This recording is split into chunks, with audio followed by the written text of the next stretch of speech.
I think something that's quite unique about Rightcharge is we do actually support our customers with both charge points and the energy tariffs. And ultimately, the two are, well, two sides of the same coin, right? So if you have a smart charge point installed, whether it's domestic or workplace, actually one of the biggest benefits of a smart charge point is the ability to schedule your charging to the off-peak times of an energy tariff.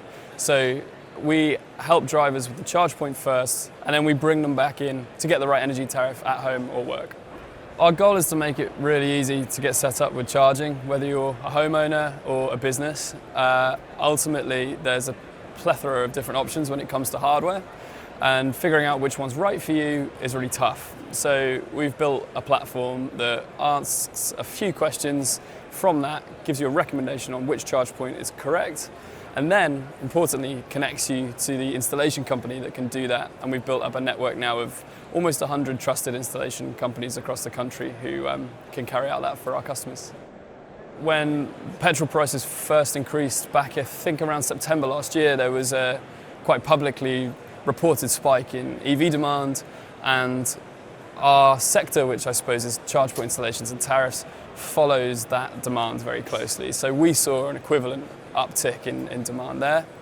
I think the second factor now is the fact that home electricity prices are actually also gone up a lot. So we've seen more interest in people coming to us for the energy tariff piece, thinking, should I be switching tariff? Should I be locking in my rates? Right now the answer is yes, you should be switching tariff, and the average driver can save actually more than £500 a year on the best EV tariff versus a standard tariff at the moment.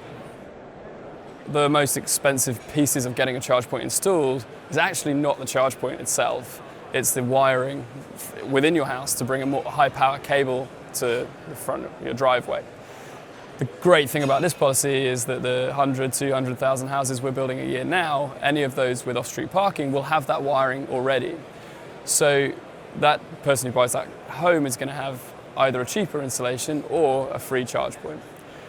The piece that we think could be better is that the charge point selection naturally by the house builders is going to be the cheapest charge point they can fit. And our business is all about getting the right charge point because there's not one size fits all. And what we don't want to see is people missing out on the opportunity to pull solar from their roof and put it in their car, or schedule against a tariff, or maybe other features that would be better future-proofed because that decision's been made for them. What we would like to see is that just like when you buy a new home and you can choose your white goods off plan, it'd be nice to be able to choose your charge point off plan and fit that to a base that's already been built in during construction. I think what we've seen to date is only scratching the surface of both numbers of charge points installed, but also the technology that sits behind them.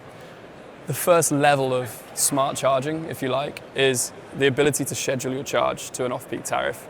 But to do that, you have to know about off-peak tariffs in the first place. So one of our big missions initially is to make sure that every new driver learns about off-peak tariffs, and that smart charging piece becomes the norm and not the exception like it is today.